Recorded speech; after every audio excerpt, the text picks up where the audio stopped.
मोहित, मैं तुमसे कहने वाली थी मुझे डिवोर्स चाहिए। मैं अब और ऐसे नहीं रह सकती। ऐसे नहीं रह सकती मतलब? हाँ? मैं कि तुम्हें टॉर्चर करता हूँ जो तुम ये ड्रामा कर रही हो? तुम्हें पूरी जिंदगी ना यही रहना होगा मेरे साथ, इसी रिश्ते में। जिंदगी भर। 6 महीने में अगर तुमसे डिवोर्स नहीं लिया ना तो मेरा नाम भी रुचिका नहीं। बबन, हम तुझे ठोकर उसी जंगल में फेंक देंगे। बोल, नईम खान ने मानसी की सुपारी दी थी या नहीं? बोल। सुपारी नहीं दी थी साहब।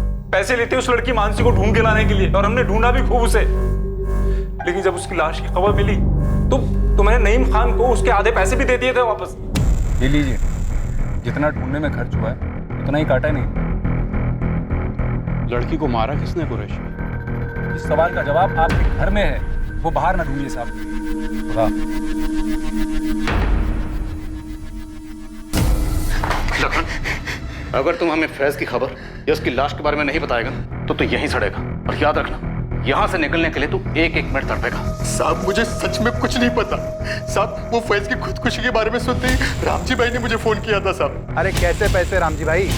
उस फैज के बच्चे के चक्कर में सारे पैसे खर्च हो गए। लेकिन उसने तो खुदकुशी कर ली मेरी बेटी को मारने के बाद। देखो रामजी भाई, आपकी बेटी का मुझे खेद है, पर पैसे तो मैं लौटाने से रहा। रखता हूँ।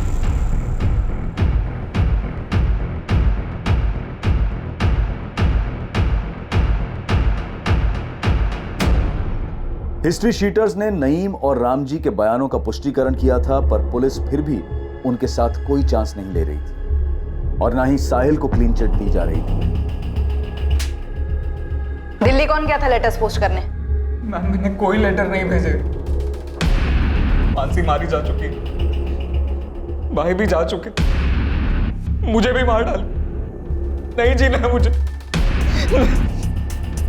दो परिवार अपने बच्चों को खोने से तहस नहस हो चुके थे।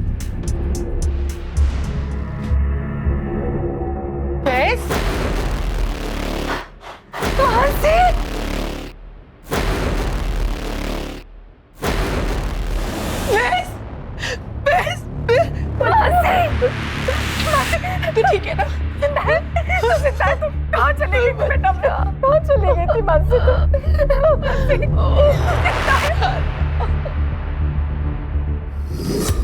तीसरी बार भागकर हम भोपाल गए थे। वहाँ एक कार सर्विस सेंटर में मेरी जॉब लग गई और अब हमने कोर्ट मैरिज भी कर ली। खबरें पढ़ने का टाइम ही नहीं था और इच्छा भी नहीं। फैज खान उम्र 25, हिम्मतनगर, गुजरात से फरार है। इस पर 4 महीने की प्रेग्नेंट लड़की मानसी पटेल के कत्ल का आरोप है, जिसे वो भगा के ले गया था।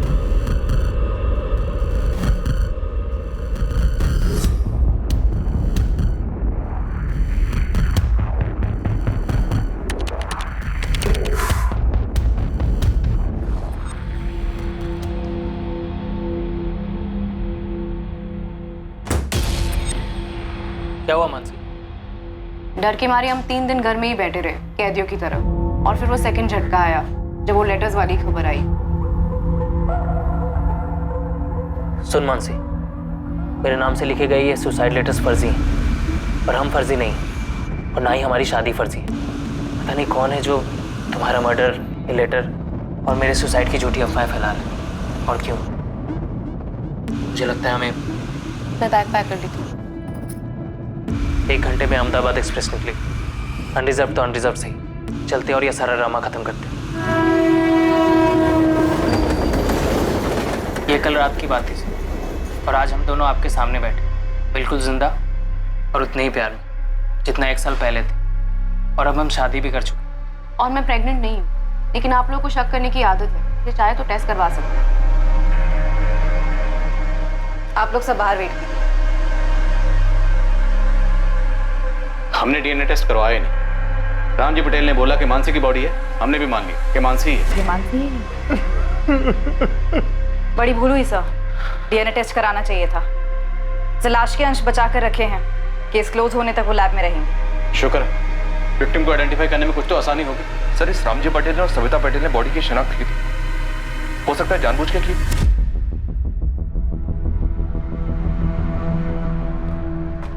रामजी, सविता और मानसी, आप लोगों सर ने अंदर बुलाया है।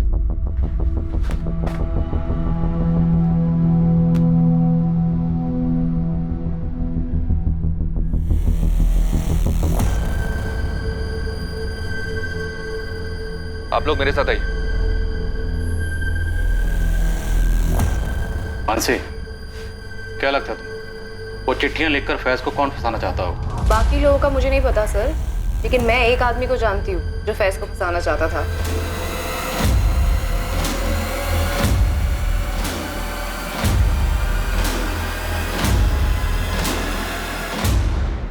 पापा मेरा फोन दो प्लीज। खा कसम कि आज के बाद तू उस कमीने लड़के से नहीं मिलेगी। ठीक है, मैं कसम खाती हूँ मैं उससे नहीं मिलूंगी। अभी आप मेरा फोन दो प्लीज। मानसी, मुझे पता है कि तू अपनी कसम पर टिकी नहीं रहेगी। परवाह नहीं, मैंने भी कसम खाई है, लेकिन मैं अपनी कसम पर बराबर टिका। पूछ क्या? यही कि अगर तू फिर उस फैज के साथ भागी तो मैं उसकी जिंदगी में ऐसा झमेला करूंगा कि वो जिंदा तो रहेगा लेकिन किसी लायक नहीं रहेगा, और तो खुद ब खुद घर आ जाएगी। इसलिए उसके साय से भी दूर रहना, समझी? रामजी पटेल, तुम्हारा एक दोस्त है अरविंद पारेख। हाँ है। तो जिस दिन उस औरत की लाश जंगलों में मिली, तुम्हारा ये दोस्त अरविंद पारेख उसी जंगल में देखा गया। सर ये जंगल के बाहर का सीसीटीवी जहाँ से उस रात को ये गाड़ी गुजरी। कौन थी वो औरत जिसे तुमने और तुम्हारे दोस्त अरविंद पारेख ने मारकर जंगलों में फेंक दिया ताकि फैज को फंसा सको? अरविंद, मुझे निकलना होगा। ये लो, आप इसे ठिकाने लगा दो, मैं चलता हूं।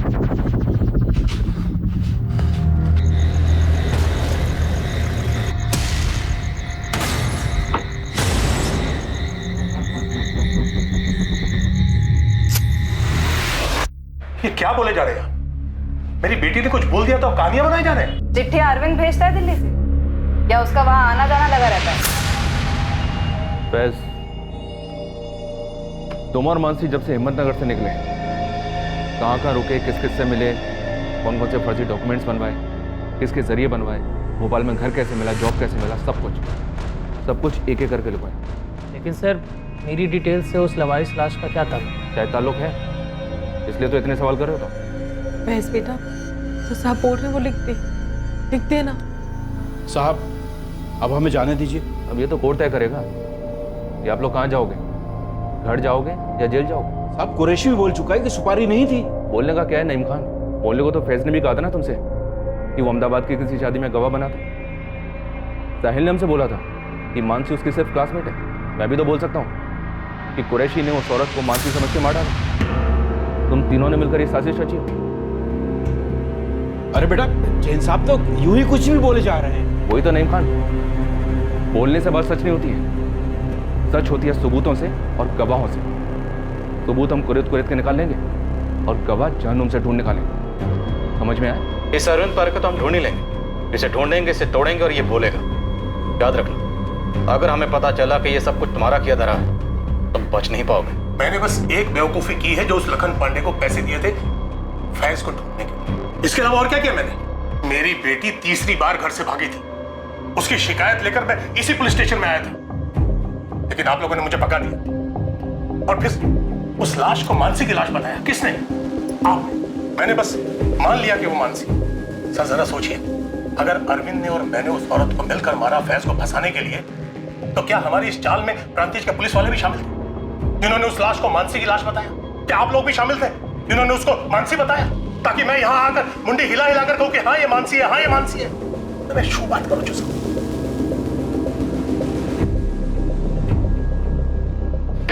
बोलिए सर। फैज, मानसी, इस बात के चांसेस बहुत कम हैं कि आप दोनों में से किसी के फादर ने उस औरत को मारा या मरवाया और उसके बाद उसकी लाश को जंगल में फेंकवा दी। तो फिर किसी और ने किया होगा सर? ये किसी और, तुम दोनों तो नहीं? या फिर कहीं वो आप लोग तो नहीं? सीरियसली? नहीं, बर्थडे पार्टी में वो गेम होता था ना, पासिंग द पार्सल, लगता है बचपन में कुछ सीरियसली खेला होगा। जो तुम लोग जवानी में खेल रहे हो, पासिंग द इल्जाम। तुम दोनों ने जिस औरत को मिलकर मार दिया, जानते थे 4 महीने की प्रेग्नेंट थी, या शायद पता भी होगा, तो तुम लोगों को इससे कुछ फर्क नहीं पड़ा होगा। फिर अपने किसी दिल्ली के दोस्त से वो लेटर्स लिखकर पोस्ट करवाए। आखिर हम क्यों करेंगे इतना ड्रामा? क्योंकि ड्रामा करना तुम्हारी आदत है। घर से 3-3 बार भाग चुके हो तुम लोग। पहली बार ड्रामा किया माँ बाप को भापने के लिए, दूसरी बार राशिद और शबनम बनकर रहे, जब पकड़े गए वापस लाए गए, तो तीसरी बार फुल एंड फाइनल ड्रामा, ताकि कोई तुमको ढूंढे ना। क्यों नहीं हो सकता? नहीं हो सकता, क्योंकि हम कोई टेढ़े मेढ़े मर्डर करने वाले लोग नहीं है। हम कोई क्राइम शो के फैंस नहीं है, हम लव स्टोरी के फैंस हैं। फैज और मानसी को सेफ हाउस दिया गया है। ये एड्रेस है। करना क्या मैडम? इन दोनों पर साहिल खान, मुमताज खान और सविता पटेल, इन सब पर नजर रखनी है। कोई धनिया पत्ता लेने भी निकले ना तो कितना लिया इसका डिटेल भी चाहिए मुझे। मिल जाएगा मैडम। वैसे गुस्सा की माफ़ हो, अब ये केस आप लोगों का नहीं बनता ना। लेकिन एक जिम्मेदारी तो बनती है ना हितेन।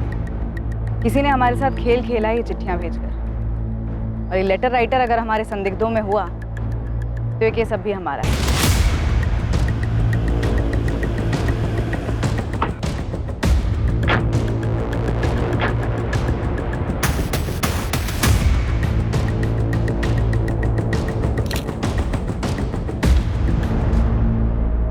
हमने इस अरविंद पारेख की हिस्ट्री निकाली, क्राइम की रात की मोमेंट भी ट्रैक की। ये वाकई में अपनी बेटी के घर गया था, अपनी नाती के जन्मदिन पर। और सर हमने इसके और आपके सस्पेक्ट रामजी पटेल दोनों की दोस्ती को भी खंगा, लेकिन कुछ नहीं निकला सर। और उसकी कार में से भी ऐसा कुछ नहीं मिला जो मर्डर की तरफ इशारा करे। तो रामजी पटेल के दोस्त अरविंद पारेख का उस दिन उन्हीं जंगलों के आसपास देखा जाना महज इत्तेफाक समझे? हाँ, अगर लाश मानसी की होती तो जिस लाश को तुम लोगों ने मानसी समझा, हमने मानसी समझा, मानसी के माँ बाप ने मानसी समझा, वो लाश किसकी थी? जब हमें वो लाश मिली तो हमारे पास 2 मिसिंग कंप्लेन थी। एक 4 महीने पहले की मानसी पटेल मिसिंग केस, जिसे आप लोगों ने करेक्ट किया और हमें बताना जरूर नहीं समझा। और दूसरा गांधीनगर की एक शादीशुदा औरत का, रुचिका मकवाना नाम था उसका।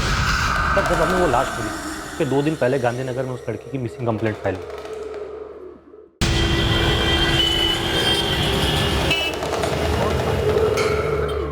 किसी पर शक? जी, उसका पति मोहित मकवाना। रुचिका को डिवोर्स चाहिए था और उसका पति मना कर रहा था। दोनों के बीच में मारपीट भी हुई थी। उसने रुचिका को जान से मारने की धमकी भी दी थी सर। ये मोहित करता क्या था? आर्किटेक्ट है। फोन नंबर और पता।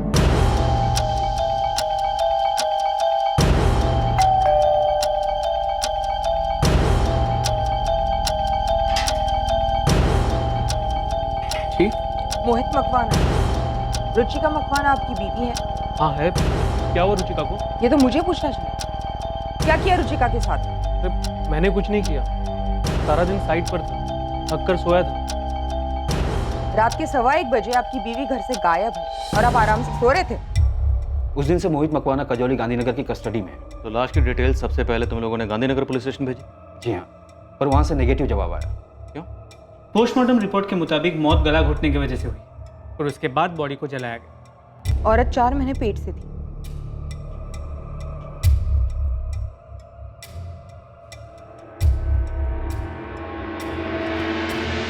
तो ये आपकी बेटी रुचिका नहीं है? हमारी रुचिका प्रेग्नेंट नहीं है सर। सर अभी शादी को 1 ही साल हुआ है। धीरज जी, रुचिका और मोहित के झगड़ों की वजह क्या थी? ठीक, रुचिका ने हमें कभी बताया नहीं। बीना जी आपको? वो सब अपने अंदर ही रखती थी। वैसे रुचिका की बाकी की सारी डिटेल्स मैच हुई, एज, हाइट, ब्लड ग्रुप, लेकिन रुचिका प्रेग्नेंट नहीं थी। ये जानने के बाद हमने उसे रूल आउट किया और आपकी मानसी की फाइल खोली। सर लड़की 4 महीने पहले लड़के के साथ भागी, तो उसके 4 महीने के प्रेग्नेंट होने की संभावना भी थी और बाकी सारी डिटेल्स भी मैच हो रही थी। तो हो सकता है वो लाश किसी तीसरी औरत की हो। हालांकि हमने उसके डीएनए संभाल के रखे हैं, पर मैच किससे करेंगे?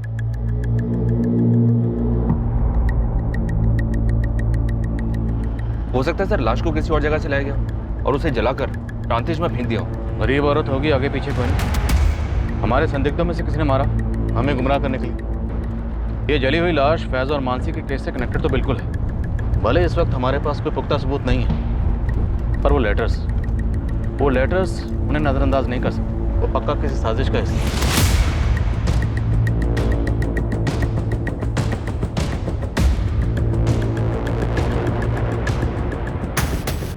नितिन भाई। जी भाई, राजू भी साथ में ही। हाँ बोल बल्लू, क्या खबर? गर्मा गर्म चाय। फैज, कहाँ जा रहे हो तुम? वो चेतन से बात हुई थी, उससे कहा था घर आ जाऊंगा, बस वहीं जा रहा था। देखो क्या हाल है अभी, लेकिन चाय तो पीते जाना। हाँ रख दो, वापस आता हो तो गर्म करके पी लूंगा।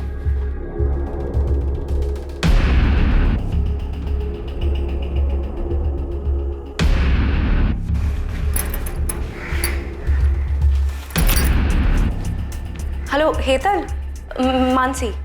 हाँ हाँ सब ठीक है। सुनो ना, वो फैज गराज आने वाला था क्या? नहीं मतलब आने वाला था।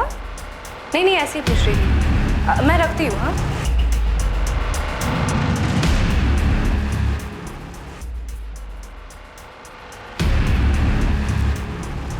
और 4 महीने प्रेग्नेंट, तो किसी ना किसी गायनेकोलॉजिस्ट के यहाँ तो रजिस्टर्ड रही होगी। हाँ सर, गरीब से गरीब औरत होगी तो भी किसी सरकारी अस्पताल में रजिस्टर्ड तो होगी।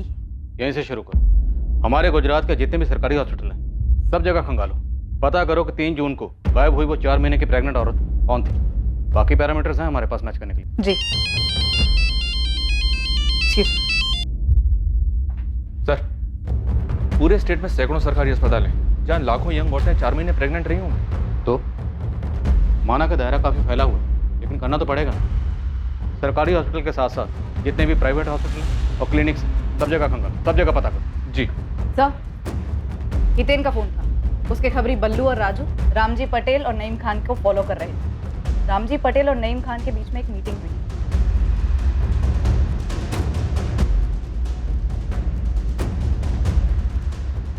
दोनों को मिलकर अभी तोड़ते हैं। हो सकता है दोनों ने मिलकर उस औरत को मार डालो। तोड़ेंगे परेश, पर अभी नहीं। अब नहीं। हितेन और उसके खबरों से कहो कि नज़र बनाए रखें, पता करें कौन कौन किस किस से मिलता है। ठीक है।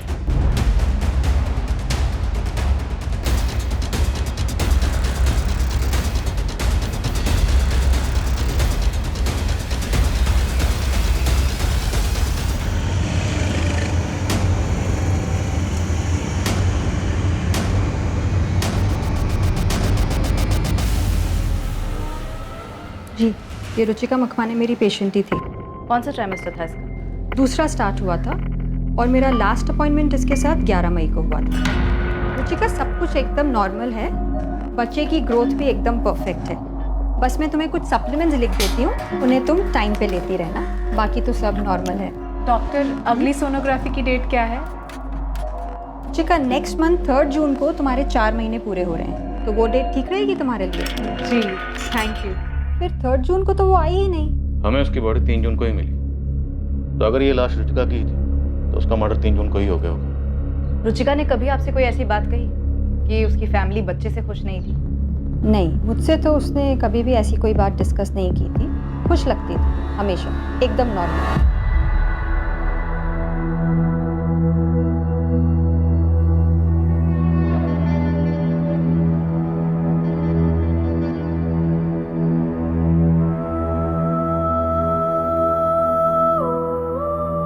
धीरज जी, हमने लाश के अंश संभाल के रखे। हमें आपके और बीना जी के डीएनए सैंपल्स लेने होंगे। मुझे यकीन ही नहीं हो रहा है कि रुचिका प्रेग्नेंट थी और उसने मुझे बताया तक नहीं। शायद 4 महीने पूरे होने के बाद बताने वाली थी। नहीं, वो अपने पति से बच्चा चाहती ही नहीं थी। क्यों? क्योंकि उससे मुझसे डिवोर्स चाहिए था। तुम्हारी शादी तो 1 साल पहले हुई थी। एग्जैक्टली मैं उसे यही कह रहा था सर। हमारे बीच एडजस्टमेंट प्रॉब्लम्स थे, मैं ना नहीं कहूँगा, लेकिन मैं उससे कह रहा था कि मुझे वक्त दो, वक्त दो। वक्त देने के लिए तुम्हारे पास वक्त है मोहित? रुचिका, हम इसके बारे में कल बात कर सकते हैं। मेरी कल की डेडलाइन है। तुम्हारी डेडलाइन कब नहीं होती है? कल संडे है, हम हनीमून बीच में छोड़ के आए तुम्हारी इस डेडलाइन के लिए। रुचिका, आई प्रॉमिस अगले वीकेंड ऑफ लूंगा। ओह, मतलब अगले हफ्ते 1 घंटा ऑफ लोगे, है ना? वो मुंह मत खुलवाओ, ओके? मैं तो तुम्हें इंटरेस्ट ही नहीं है। कैसे होगा? मशीन हूँ क्या? कोई रोमांस नहीं, कोई घूमना फिरना नहीं, शॉपिंग नहीं, मूवी नहीं, डिनर नहीं। हम एक टीवी शो तक साथ में बैठकर नहीं देखते, बातचीत तक नहीं होती है हमारे बीच में, तो फिर कैसे होगा? हाँ, तो चिल्ला क्यों रही हो? किसके फायदे के लिए? पूरी दुनिया को हमारे मैरिड लाइफ का फ्री अपडेट देने के लिए? मैरिड लाइफ वो क्या होता है? मैरिड लाइफ में फर्स्ट शराब, ओके? कब से फालतू की बातें किए जा रही हो? बदतमीज। हर दूसरे दिन हमारे बीच ऐसे झगड़े होते, पूरे मोहल्ले को सुनाई देते। और रही बात उसकी प्रेगनेंसी की, ये नामुमकिन है। मिस्टेक हुई आप लोगों से सर। इतने दावे के साथ कैसे कह सकते? क्योंकि उसे मुझसे बच्चा नहीं, डिवोर्स चाहिए था।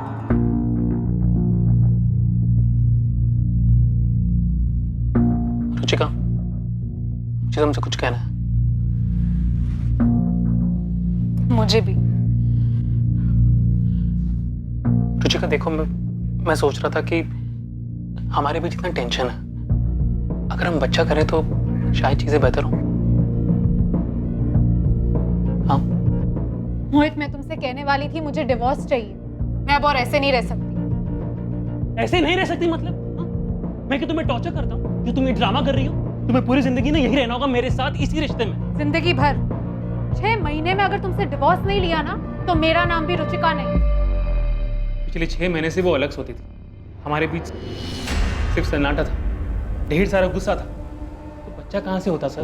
हमें तुम्हारा डीएनए सैंपल लेना होगा, फिटनेस के अंश से मैच करना होगा। हाँ तो कर लीजिए सर, बिल्कुल कर लीजिए। रिजल्ट नेगेटिव ही निकलेगा। वो लाश रुचिका की नहीं है और वो बच्चा मेरा नहीं हो सकता। रुबीना, तुम मोहित को डीएनए के लिए ले जाओ और रिपोर्ट अवनी को भेज देना। अगर माँ बाप का डीएनए लाश के अंश के साथ मैच होता है और मोहित का डीएनए फीटस के डीएनए से मैच होता है तो मतलब मोहित झूठ बोल रहा है। तोड़ेंगे उसे, बुलवाएंगे। और अगर मोहित का डीएनए फीटस के डीएनए के साथ मैच नहीं होता तो फिर इसका एक ही मतलब, रुचिका का किसी के साथ अफेयर था। और इसीलिए शायद वो इतने अर्जेंटली मोहित से डिवोर्स मांग रही थी। तो क्या रुचिका प्रेमी का बच्चा रखना चाह रही थी? उसे शादी के लिए फोर्स कर रही थी और प्रेमी छुटकारा पाना चाह रहा था। तो अब रुचिका के प्रेमी को ढूंढना होगा। सर, अगर मोहित सच बोल रहा है तो ये प्रेमी खूनी हो सकता है। गराज में सब कैसे चल रहा है? बढ़िया। हेतल चेतन कैसे है? मुझे मिस कर रहे थे, तुम्हें भी हाय बोला है। मेरे सर में बहुत दर्द हो रहा है, मैं थोड़ा आराम कर लेता हूँ।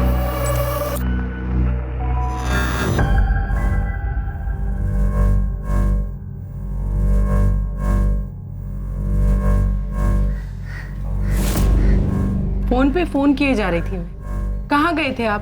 दुकान पर भी नहीं थे। एक जरूरी काम था। नहीं, कुछ छुपा रहे हैं आप? आपने मुझे बताया नहीं कि आपने मानसी को धमकी दी थी कि आप फैज को फंसाएंगे।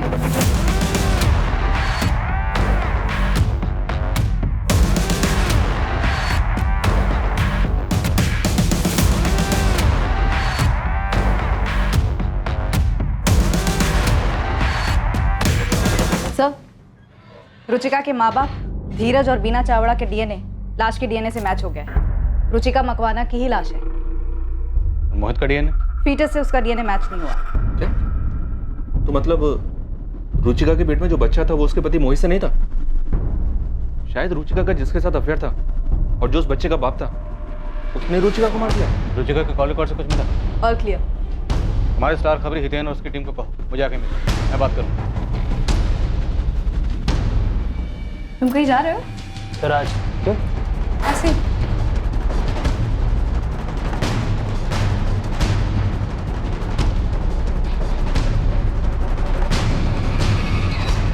साहब, अहमदाबाद और गांधीनगर में रुचिका के बॉयफ्रेंड ढूंढने से अच्छा होगा कि रुचिका के कॉल रिकॉर्ड चेक किए जाए। अरे वो तो हम कर ही लेंगे, पर आपके सारे केसेस फोन रिकॉर्ड से सॉल्व होंगे। अब तो स्टैंड अप कॉमेडियंस भी हमारा मजाक उड़ाने लगे। जरा सोचो, जब ये मोबाइल फोन नहीं थे तब केसेस कैसे सॉल्व होते?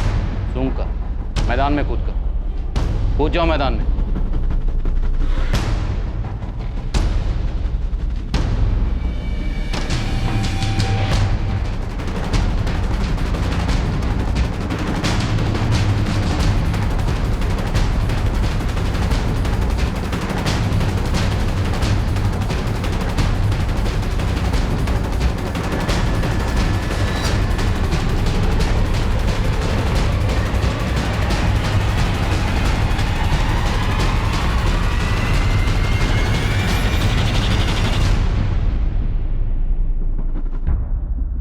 साहब, आपने बोला था कि सूंघ के निकालो, तो फिर बस उसी फिराक में परसों रात को मैं घर से बाहर निकला, जय कृष्ण कॉलोनी में चक्कर लगा रहा और फिर सूंघने की कोशिश कर रहा था साहब। तब एक अलग ही पिक्चर देखने को मिली।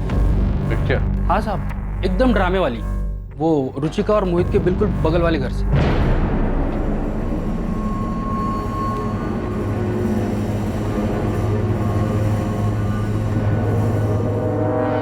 जब से रुचिका के मर्डर की खबर आई है तुमने तो अपना डिवोर्स का जाप ही करना बंद कर दिया। क्या हुआ? डर गए डिवोर्स मांगने वालों का हाल देखकर? देखो शगुन, मैंने तुमसे इस बारे में कोई बात नहीं करनी है। तुम ये बताओ कि डाइवोर्स कब दे रही हो तुम मुझे? पहले तो मैं तुम पर दहेज और घरेलू हिंसा का केस ठोकूंगी, उसके बाद उसे जीतूंगी। तुम्हें कुछ सालों की सजा होगी, तब तक हमारे आरुष की शादी भी हो जाएगी, उसके बाद मैं तुम्हें डिवोर्स दे दूंगी, समझे? मनुष्य होगा तू, तेरी माँ, समझा? हट। शगुन, मजा आ रहा है ना तमाशा देखने का? जी नहीं, वो वो कुछ काम से मोहित साहब से मिलने आया था, पता चला वो। हाँ ठीक है, मैं भी यहाँ सामने ही रहता हूँ। कितनी रातों से मैं चैन से सोया भी नहीं।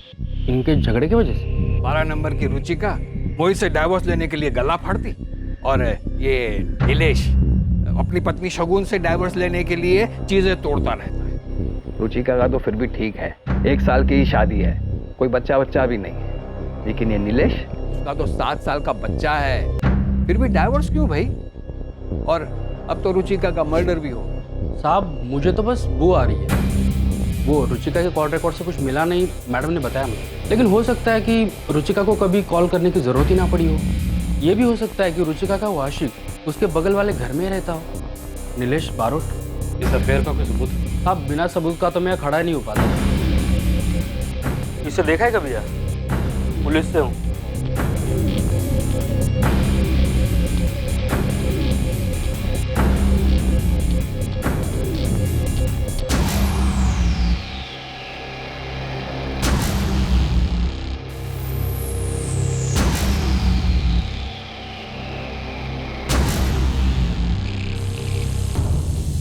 ये नीलेश का फोटो और ये नीलेश का। सब कॉल रिकॉर्ड भले ही साफ हो, लेकिन लोकेशन रिपोर्ट से बहुत कुछ हाथ आ सकता है। सर ये अपना किलर हो सकता है, पर मुझे नहीं लगता इसने ये अकेले ने किया।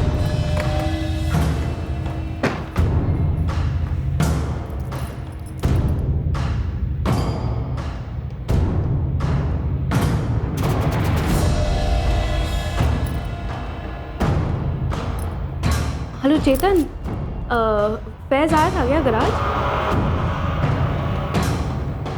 नहीं, ऐसे ही पूछ रही थी, वो उसका फ़ोन नहीं लग रहा था। मैं बाद में बात करती हूँ।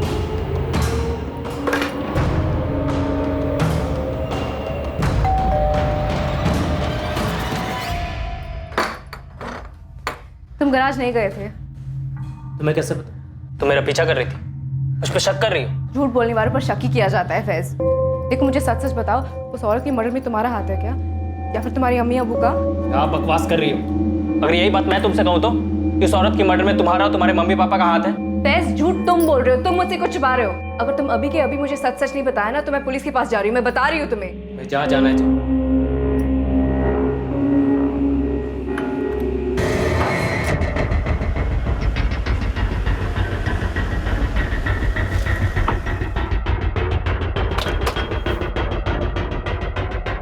ये नीलेश बारोट ऑफिस में है? जी, सुबह से कहीं गए नहीं।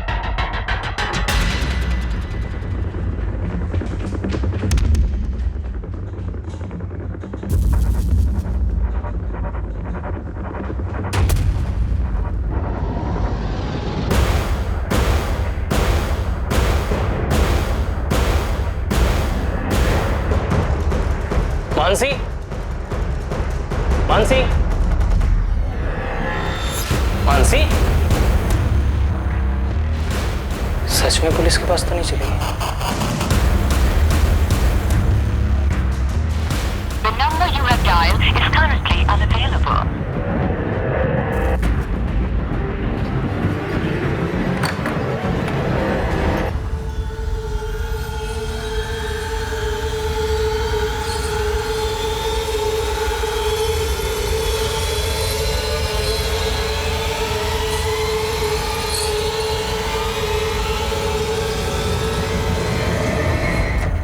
देखिए, आप लोग मुझ पर इस तरह से झूठा इल्जाम नहीं लगा सकते। एक तो आप ये केस सॉल्व कर नहीं पा रहे हैं और ऊपर से मुझे बली का बकरा बना रहे हैं। आपके किसी भी सवाल का कोई जवाब नहीं दूंगा मैं। मुझसे आपको कुछ नहीं मिलने वाला। हमारे इस लॉकअप में अक्सर मुजरिम उगलते हैं और हम सुनते हैं। आज कुछ अलग करते हैं। आज हम बोलेंगे और तू सुनेगा। तुम और रुचिका पड़ोसी थी, पड़ोसी से फिर दोस्त बने, दोस्त से फिर प्रेमी और प्रेमिका, और फिर तुम दोनों में अफेयर शुरू। ज़्यादा वक्त नहीं लगा होगा करीब आने में। सब ठीक चल रहा था, पर फिर रुचिका प्रेग्नेंट हो, शादी करना चाहती होगी तुमसे, और तुम्हारी बीवी तुम्हारे ऊपर केस करने की बात कर रही थी। तुम दोनों तरफ से फंस चुके थे और वक्त निकला जा रहा था। नीलेश, आज 4 महीने पूरे हुए। कल सोनोग्राफी है 6 बजे। मैं मोहित को सब कुछ सच सच बता देना चाहती हूँ। लेकिन रुचिका, उससे शगुन को भी तो सब कुछ पता चल जाएगा ना। उसने खुलेआम धमकी दी है, बोलती है केस ठोक दूंगी। और नीलेश, मैं अब और इंतजार करना नहीं चाहती। मैं सबको जल्द से जल्द बता देना चाहती हूँ कि मैं माँ बनने वाली हूँ, तुम्हारे बच्चे तुम्हारे साथ रहना चाहती हूँ। और वैसे कुछ दिनों में लोगों को दिखने ही लगेगा कि मैं प्रेग्नेंट हूँ। प्राणतीज में कुल मंदिर, वहां चल करके शादी कर कल। कल? लेकिन तुम्हारी बीवी, वो केस? अरे वो सब छोड़ो ना, एक बार हम लोग शादी कर लेंगे तो मोहित और शगुन को सब कुछ सच सच बता देंगे। अरे बोल देंगे प्यार करते हैं यार। हैप्पी ना हो? तुम इस दबाव से तंग आ चुके थे, इस रिश्ते की मुसीबत से छुटकारा चाहते थे।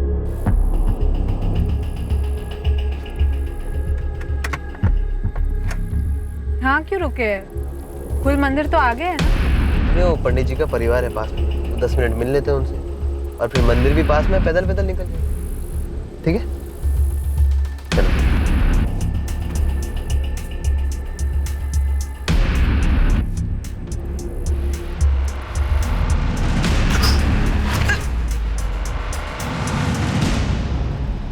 इस मर्डर में तुम्हारा कोई साथीदार भी होगा जो तुम्हारे प्लान के मुताबिक पहले से वहां मौजूद था। बोल, कौन था तुम्हारा साथीदार? बोल। अबे बोल दे, नहीं तो चमड़ी उधेड़ देंगे तेरी। समझ में आया? और तुम्हें लगता है कि फैज का कोई हाथ हो सकता है इसमें? वो मुझसे झूठ क्यों बोल रहा है? मुझसे कुछ छुपा क्यों रहा है? और कौन शामिल था तुम्हारे इस प्लान में? ये काम तुम्हारे अकेले का तो नहीं लगता।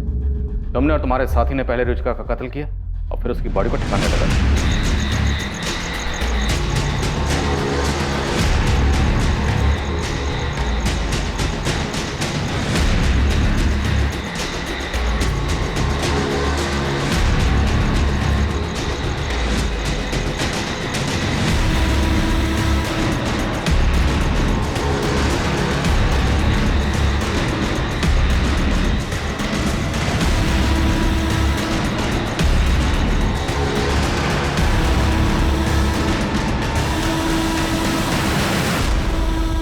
रुचिका को मानसी समझने की प्रांतिज पुलिस और हमारी गलती का तुमने फायदा उठाने की सोची। तुमने मानसी और फैज के केस को बड़ी बारीकी से स्टडी किया और फिर वो चिट्ठियां लिखी।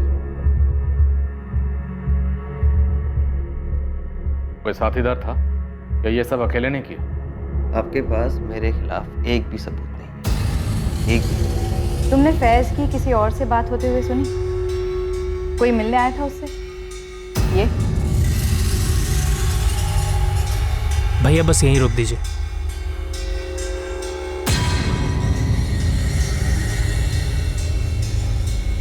नहीं, मैं ऐसे नहीं जानती, लेकिन वो जरूर मुझसे झूठ बोल रहा है। वो कुछ जानता है जो मुझसे छिपा रहा है। सबूत की टेंशन मत लो बेटा, एक नहीं दो। तुम लोगों ने प्लानिंग तो बहुत तगड़ी की। रुचिका और तुम मोबाइल पर कभी बात ही नहीं करते और रुचिका जब भी तुमसे मिलने ऑफिस आती थी तो अपना फोन स्विच ऑफ करके घर पर ही छोड़कर आती थी, है ना?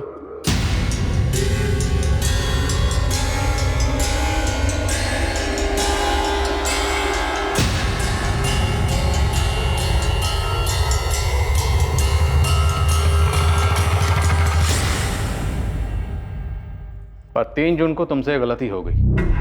3 जून को तुमने अपना फोन अपने साथ ही रखा और वो भी ऑन। शायद तुमने अपने साथी से कोऑर्डिनेट करने के लिए रखा हो। ये देख,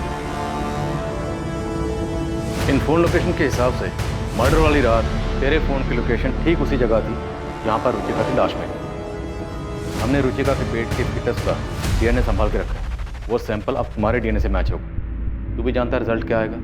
रिजल्ट आएगा पॉजिटिव। क्यों? क्योंकि वो तेरा बच्चा है। नीलेश बरोड़, अपनी जिम्मेदारी से छुटकारा पाने के लिए तुमने बेरहमी की नई मिसाइल काम कर दी और साथ ही 2 परेशान परिवारों को जहन्नम के दर्शन करवा। इतना ही नहीं, फैज के नाम का झूठा सुसाइड नोट लिखकर फॉल्स एविडेंस प्लांट करके हमें गुमराह करने की कोशिश की। बहुत घुमा लिया तुमने। अब बोल, वरना अच्छे खासे लोगों को गायब करके उनकी लाशों को ठिकाने लगाना हमें भी आता है। बोल, मेरा साथीदार कौन था?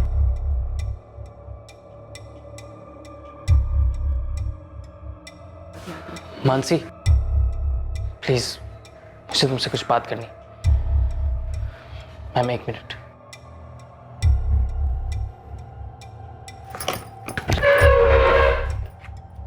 बोल कौन था जोड़ीदार? मानसी, मैंने तुमसे झूठ कहा था। मैं गराज नहीं गया था। सर बताता हूँ। बोल। बताता हूँ। मेरा भाई कुंदन, और वो लेटर भी उसने पोस्ट किए थे।